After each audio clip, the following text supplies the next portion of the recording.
لكل فعل رد فعل مضاد له في الاتجاه. ده قانون نيوتن الثالث.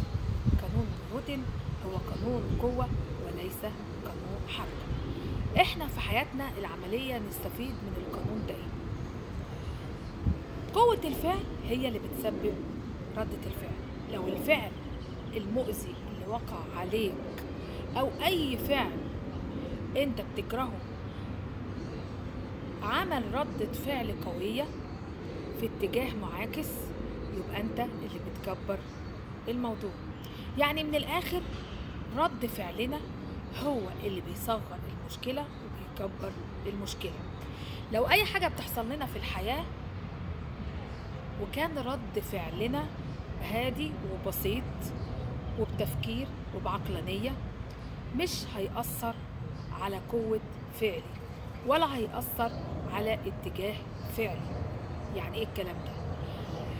يعني الفعل بيكبر حسب رؤيتك له، حسب ردة فعلك عليه.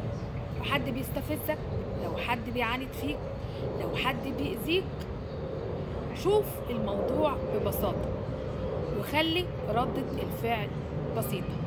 ده بيبقى صعب، لكن مع التمرين هيبقى سهل وهيحقق لك انتصار على صاحب الفعل المؤذي، ومش هيكرر الفعل التاني لان هو ملقاش ردة فعل مساوية في المقدار ومضادة له في الاتجاه، لان قانون القوة هنا انت حرقته.